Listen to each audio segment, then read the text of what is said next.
Alright, it's time to take a look at the Vassago. This is the Angel Cartel's carrier.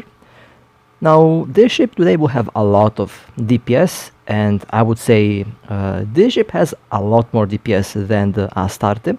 Now, Angel ships are known to be fast, they're known to have very fast warp speeds, and overall they are very agile. And this ship is exactly that, one of the fastest capital ships, if not the fastest capital ship in the game at the moment. So let's quickly take a look at the trait description. Now the trait description is still the same, this hasn't been changed. The Vassago is a little bit special because it can be both a shield or armor tank, basically the same as the other Angel ships. And of course you get the extra warp speed and damage control buff from the skills, although it's not a roll bonus but a skill per level bonus, which is something that I personally did not expect to see. Now the Vassago has 2 frigates, 1 destroyer for medium slots, 8 low slots, 3 combat and 3 engineering rigs. It has a bigger cargo hold capacity than the Astarte, but it has lower defenses. It can be both a shield or armor tank. The capacitor is a little bit lower than the Vassago, which is okay. After all, the Astarte is the Blood Raider ship, and they have the best capacitors in the game. And of course, this ship is really fast for a capital ship. Now I have 6198.42 DPS on the Vassago.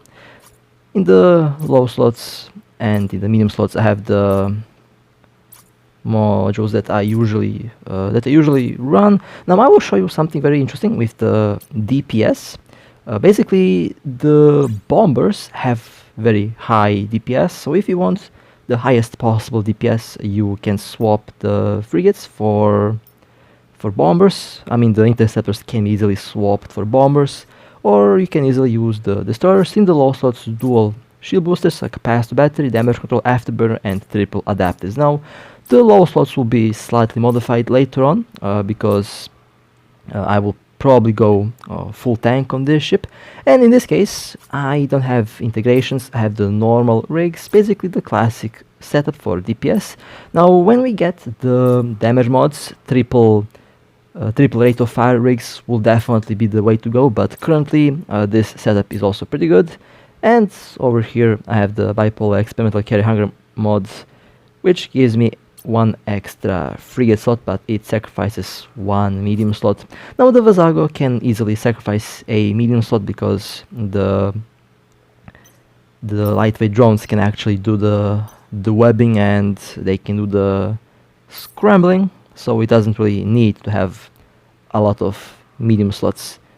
Now here I will show you something very interesting. So this will give me 1 extra destroyer bay, and a lot of players think that destroyers will have a lot of DPS, and to be honest they do have a lot of DPS, but now I have 3 drone slots, and let me add 2 destroyers and 1 frigate, and then we can compare the DPS. Now having more slots can technically also mean that you will have more DPS, so while the Astarte needs medium slots for Nosferatus, webs and neutralizers, this ship doesn't really have to have a lot of medium slots, so we can easily go and go with more drones. 3141.95 DPS at the moment, and you have 4 slots. We can use the 4 slots for whatever module you like to use. Okay, now let me swap back the rig. Actually, hold a second, I have only one lightweight drone, so let me actually test this again, because, well, the game did not add all the drones, so let's get a accurate number here. Okay, this should be 2 destroyers and 3 frigates. Okay, 5191.41 DPS, which is a little bit lower than the previous setup that I had. This is with 2 destroyers and 1 bomber. Now, bombers and destroyers do have the highest DPS. For tackle, you need to use the frigates. Okay, now let me go back and swap the rig. Let me get 1 extra frigate slot. Okay, this should do the job, and now I have 4 drone slots, 3 frigates, and 1 destroyer. Now I'm not really sure if the higher tier hangar modifications are available. I know that the current hangar modification rigs cost like 80 billion, so I don't want to even imagine how much the higher tier ones cost, so for now I will use this one. And honestly, I'm not really sure if they are released yet, so just to play it safe, I will use the current hangar modification, and I have 3 bombers. Actually 2 bombers, 1 destroyer and 1 frigate. I will swap the frigate back to a bomber. Now surprisingly, the bombers do have very good tracking. They do good damage on the targets. So that's a very interesting little fact. 6.7 thousand DPS, which is a little bit higher than the previous setup, which of course can be further improved if I were to add 1 extra bomber. Let me quickly find 1 hound. There is a lot of lightweight ships here, so might take a while for me to find the thing, but it should be here around somewhere. There is 1 bomber. Let's use the Purifier, because why not? Although I would wish to do the hound bomber, because I don't like to mix a lot. 7.2 thousand DPS, very nice DPS actually. 7.2 thousand DPS cold with 3 bombers and 1 destroyer, which is pretty good DPS, to be honest. Now these ships are still brawlers. They're made for close range combat, so in the end I think the tank is the way to go. But as I've said before, if you like to use them for encounters, then it's actually a pretty smart idea to run the DPS rigs, and this will be the build that I will use. This is basically the classic setup that I run on these ships. As for the implant, this is where things get even more fun. So the bombard tactic implant does work really well, and as for the general units, I will swap to a shield tank, because currently I have armor tank units installed, but the shield booster unit will be useful. The capacitor battery units are also very useful, and if you run a Neutralizer or Nosferatu, then you can use these units, but this is not a Blood Raider ship, and the Neutralizer and Nosferatu will not work for sub-capitals, which is something that you should keep in mind, because don't be surprised if a capital Nosferatu or Neutralizer is going to be ineffective against a sub-capital ship like a battleship or cruiser. Undocking. However, the ridiculously high DPS that you can get on these things is more than enough protection that you can have, and of course they are still quite tanky even with a DPS build. So you will still have very decent defenses even with a DPS fit on this ship. Okay, now let me quickly readjust this mess of modules that I have here. The game just likes to torture me, so yeah, this is basically... We're all used to me getting tortured while adjusting the modules, so yeah. Okay, this should do the job. Adaptives are on. 3.6 million hit points, 7.2 thousand DPS, much higher than the previous build that had the full tank. 77, 79, 85 and 87% resistance. Now I have the carrier damage or carrier defense mode active, and let's take a look at the DPS and tank. 9071.04 DPS for 90 seconds, that's impressive.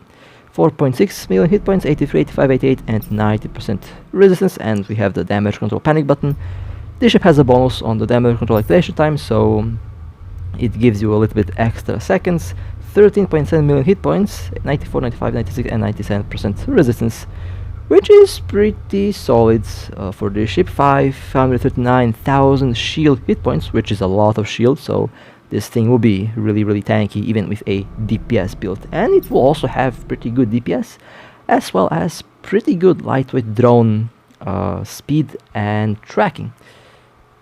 Now unfortunately, still when we click on the drone bombs, you don't really see the damage go up. Now currently with the drone bombs active, I have about 18,000 or 26,000 DPS, which honestly is pretty scary. So we have a very good tank, and you still have pretty scary and pretty terrifying DPS. Currently with the drone bombs, the DPS is 28,000, although it doesn't show when the implant is active, unfortunately, so you are not going to see the damage on the overview here, but you'll definitely notice the massive damage increase on your targets in a mission or in PvP or whatever you are shooting at. Well then, speaking of encounters, let's go and let's yeet this ship into this mission. Now I like the mission because it's basically like a storyline mission. It has a lot of ways, it has a lot of ships, and it's a very good way to test out how it will work. So let's go and see what will happen. Now of course, as I always say, don't run low sec missions with this thing, although to be honest, whatever tackles you will be pretty much dead very soon after you lock it on. Very good to remember that in the sensor mode you can basically lock on anything in seconds, although you have about 200 kilometer range, which is not a big deal breaker. It's still more than enough range for anything, but it's important to note that you don't have 500 plus kilometer range on this carrier, because the assault carriers have short range but much higher tanks, and these ships are all about the tank, so in the end the tank build or the DPS build honestly will work the same.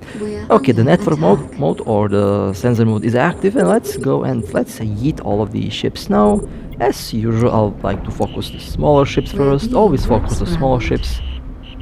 There can be the tackle, although with the carrier you can easily hit them.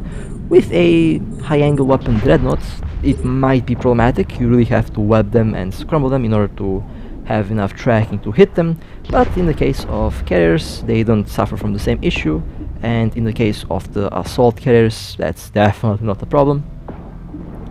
Drone bombs are remotely reloaded, which is one thing that I really like, although if you don't like to have your damage reduced, you can do the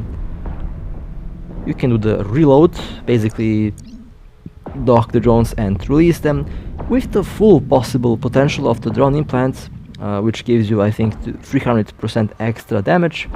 You could technically get about 60,000 DPS with the Vassago, which is, you know, pretty good.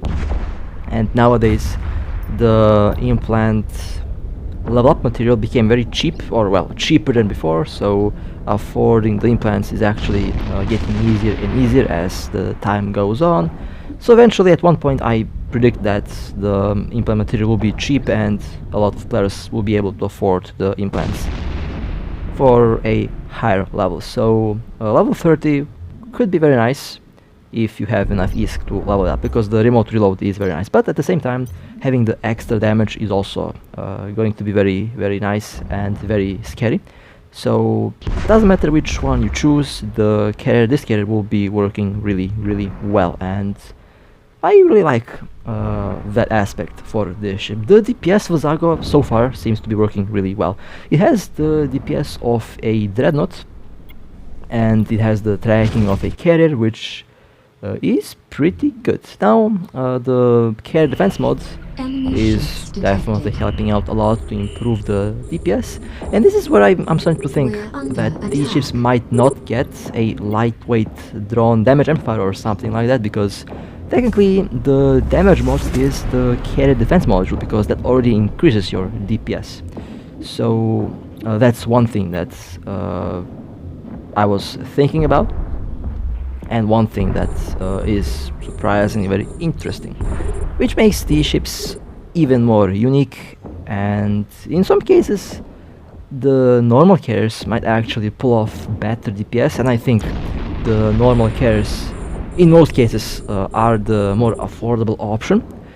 However, the faction carriers, besides having decent DPS, they offer fantastic defenses. Now the normal carriers, I know they can be destroyed fairly easily with a battleship fleet, so that's one thing that makes the faction carriers superior in terms of survivability. They are much better, but in terms of raw DPS, I believe that the Imperial carriers can actually pull off higher DPS, but that might be changed depending on what carrier we're talking about. I mean, This thing already has like 9000 DPS and it doesn't have any damage damage module. Only full DPS rigs and the care defense mod, but no lightweight ship drone damage amplifier or something like that. So it's already pretty impressive what type of DPS these things can deliver. Now, last time I did say that I expect the villain or the Vassago to have the highest DPS, and I'm pretty sure that the villain will have the highest DPS. My estimate is to have about 12,000, 15,000 cold DPS with the damage mod, with the carry defense mod active, so about 11,000, 12,000 cold DPS, which honestly is pretty good. So if you like one of these ships, and if you have like a spare carrier to transform it into a faction carrier, if you like extra DPS, then the Vassago or the villain is probably the way to go. The other two faction carriers are more for the tank, for the E-War, although the Anaconda is pretty damn tanky. That thing is a brick, so every one of these ships has its own unique thing about it. Now, as you can see here, I'm actually clearing the mission here quite fast. Now, the bombers seem to be doing a lot of damage. The battleships, they seem to be doing a lot of damage to the battlecruisers and to the cruisers. However, as expected, I see that they are doing a little bit less damage to the smaller ships like frigates, interceptors. They still yeet bombers, they still yeet the destroyers, but they have some pretty good damage. So the bombers might be the way to go. I know players told me to use the other frigates and to use the destroyers because the destroyers have overall better application, and that's true. In a way, if I had like 4 destroyers, the DPS would be much higher, I believe, but I don't think that the current hangar hull modifications are available. So currently I am kind of stuck with the current hangar mod, which allows me to use 3 frigates and 1 destroyer. But again, if you know if the higher tier modifications are available, please do tell me, so that I can test out the faction carriers with the high tier hangar modifications. Although I'm fairly sure that they're not available at the moment because the current ones are like 80 billion, so if the other ones are available, then they might go as high as 500 billion, which is absolutely insane for a price. That's already like Titan level of expensive. So that's one thing that I am curious about and of course interested about. The tank will hold really well, doesn't matter if I don't have any tank rigs, because I have the adaptive and reactive armor hardener as well as the damage control, which honestly seems to be working really well on this little boat. Now, I did not use the afterburner or micro upgrade because the capital propulsion modules are a little bit different from the sub-capital propulsion modules, mostly because these are huge ships, and as huge ships it's a little bit pointless to have them going very fast, although it's still hilarious to have the Vassago go 2.5 kilometers per second. But the signature radius will be enormous, so anyway, you'll get hit anyways. And the afterburner might be useful, can be useful, but again, it's a very big ship, and even I believe any other ship can easily catch up with a capital ship using a propulsion module, so in the end, speed might be something that this thing doesn't really need, although I'm not saying don't use the propulsion modules. There might be situations where it's actually smart to use them. In the end, it is really situational, and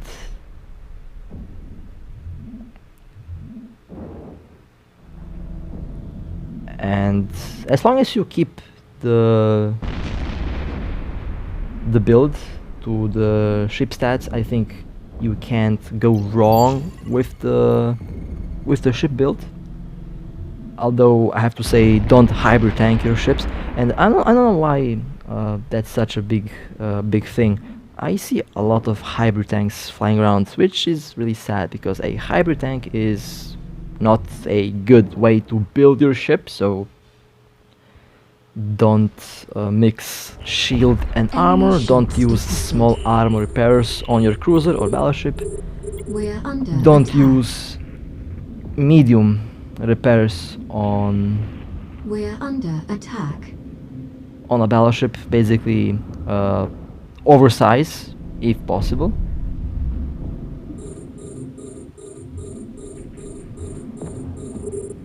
I like to use medium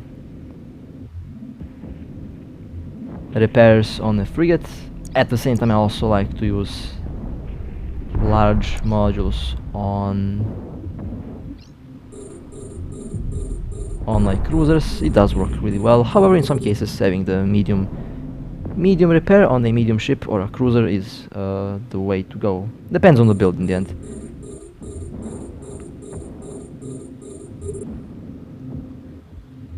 Okay, well, this is wave number 3 or 4.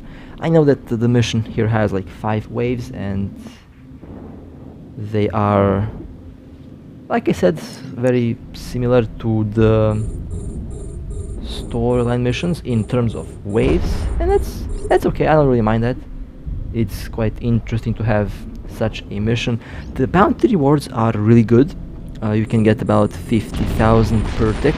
I know with the Moros I got like 37 million, my apologies. It's in the millions, not thousands. Why did I say 37,000 ISK? That's nothing. That's basically like shooting down one frigate. But you can get really nice ticks out of these missions, and they also can technically drop you good stuff if you decide to open the boxes, but I just run the mission to show the ship DPS, basically to show you what the ship can do. And so far I'm pretty satisfied with the Vassago's DPS, definitely much higher than the DPS on the Astarte.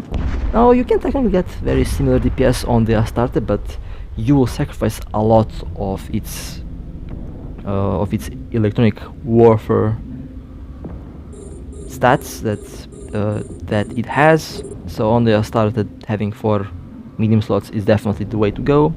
Now as for the villain, that's going to be a little bit up to debate. Should I go with 4 medium slots or 4 drone slots? That's a good question, because the villain can have terrifying DPS and it has a bonus on web, so I believe I will run 2 webs and the carrier defense module with 4 of the drone slots. I'm very curious to know what you guys think about that. What kind of build should we go with the villain? Because I believe that thing can have pretty good DPS. And what's funny is the fact that the Imperial carriers, if it's built for DPS, will still have higher DPS than the villain. But the thing where the faction carriers will be superior at is the fact that they are tanky bricks. It's much easier to shoot down a Imperial DPS carrier than it is to shoot down a DPS faction carrier. That's where these things can actually be very useful at. It's very difficult to kill them, and they are special ships in the end. So if you have a lot of ISK, if you like to fly something unique, then go for one of these ships. I thought about getting the Astarte, to be honest. I really thought about buying one of these monsters. Currently, I've heard that they are about 100 billion on the market. Well, you can pay someone to build a ship for 100 billion. One of you guys in the comments told me that they were buying one for 108 or 7 billion. That was a couple of days ago. And that's the current price of these ships. I expect them to be cheaper in the future as they become more common, as we receive more ships and more things like that. I expect them to become even cheaper, and I've been told that their real price is like 50 billion, although that's just for the hull itself. These ships are kind of useless if you don't have the hull hanger modification. so buying them without the hull mod is kind of weird. So that's one thing that I would like to add. Although they're still useful, but you'll be missing out on some things, and in some cases at the moment, as I hear, the hangar hull mod is actually more expensive than the ship itself. So 50 billion plus 80 billion, and that's only for the hull and for the hangar mod. And then you also have the rigs, the lightweight ship rigs that you can install. I'm not really sure how much they cost, but I can check on the market right now, so give me 1 second to quickly go to the market. Combat rigs, lightweight ship rigs. Well, the firepower boost is actually pretty cheap. 498 million, okay. Lightweight ship range extender, 200 million. Lightweight ship burst radiator, 500 million, although the others are at 700 million. Lightweight ship flight accelerator, 470 million. These are all tier 1 rigs, by the way, and the defense enhancer, 709 million. So the rigs are surprisingly not that expensive, which is a very big surprise. I expected them to go for like 5 billion a piece, but I guess they are much cheaper than that. And you also need the engineering rigs, which I expect to be about the same price, but again depends on what type of carrier you build. If you go with integration rigs, then you can expect the price to be much higher. If you go with normal rigs, then the price will be much lower, but in the end the ship will still work really well. So with all this included, about 150 billion, that's how much the real price is. Now I don't wanna just talk without checking numbers. Let me see if there's any hangar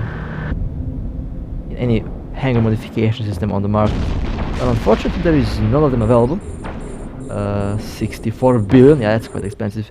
So currently I don't see any of the hangar modification systems on the market, although the price on the market seems to be 5 billion, 2 billion, although I've been told it's 80 billion, so feel free to tell me what's the real price of the hangar hull modifications. If they end up being about 5 billion, then the full carrier price, fully fitted, should be about 70 billion, 75 billion, which is honestly a okay price for a new faction capital ship. But if it ends up being 80 billion, then about 150 billion fully fitted. Now the most expensive part are definitely the lightweight ships. We have destroyed a transport ship that carried a couple of them, and the estimate for 3 of them was about 5.6 billion. So if we include the fighters, the lightweight ships, in the price, then it would be about 85 billion. If the hangar hull modification is cheaper, if it's more expensive, then we're looking at about 180, perhaps 175 billion-isk ship, which honestly, yeah, it's quite expensive, and definitely not for all players. If you have the ISK for it, I think it's actually much cheaper to build one. If you already have a carrier just laying around, then you can convert the carrier into a faction carrier. That is something that I plan to do with the Revelation when the Chamosh is out. So very interesting very interesting way to obtain these ships. I actually like it because it's a very good system that they have developed, and it can be applied to the smaller ships as well. Tier 2 ships, Tier 3 ships, special ships, faction, frigates and things like that. There's a big chance that we are going to see those ships make an appearance very soon. And I'm personally very excited for that. Now, I interrupted myself when I talked about the Astarte. I did say that I planned to buy one. Now, if I were to buy one, I have to go and skill a lot of new skills. I already have decent dreadnought skills, but I basically have no carrier skills, so by the time I have decent skills for a faction carrier, I suspect that the faction dreadnoughts will be out. So I kind of don't want to spend so much time skilling into carriers because I already have decent dreadnought skills, but if we don't get the faction dreadnoughts, then I would probably go with the Astarte, but we will see what will happen. The Terrell roadmap has not been... Actually, it has been updated, but not with the full informations, not with everything else that should arrive in the future updates, so I'll definitely keep a close eye on that. But so far, if you like to fly carriers and if you're looking for something new and exciting, well then one of these monsters might be the ship for you. Now, I did say this last time, and I have to say it this time as well, because I don't want to... I would feel very bad to see one of you guys being tackled by a blue tackle is a real threat. Be careful around your alliance mates. Trust only your corporation when you're flying this, when you're flying faction carriers or any faction carrier or faction dreadnought. If you are seeing one suspicious blue ship around, kill it, because you never know what they can do. Now, killing a blue ship is going to be pretty easy in the Vassago. You already have pretty terrifying DPS. You just have to be, pretty fast at tackling them, and you just have to be careful not to be caught with the sensor mode active, because the sensor mode has a very long cooldown, 120 seconds, before you can actually turn it off. So that's basically what I have to say about these ships. Okay, let's dock and let's wrap things up. Active. Now, do I like this ship? Oh yes, I do. It is a fantastic ship. It has good DPS, much better DPS than the Astarte. Doesn't really depend on the medium slots, and overall it is a pretty solid carrier. So if you would like to get one, then you can easily go and get one. You will definitely have fun flying this monster. It's definitely a very unique experience to fly a faction capital. I never had the chance to fly faction capitals in EVE Online, but I got the chance to fly them in this game, and honestly, I do like them. Alright, well, with that being said, I really hope that you enjoyed. Really hope that the builds that you see here can help you at building your own ship. And well, with that being said, stay safe, fly safe, and as always, I'll see you next time.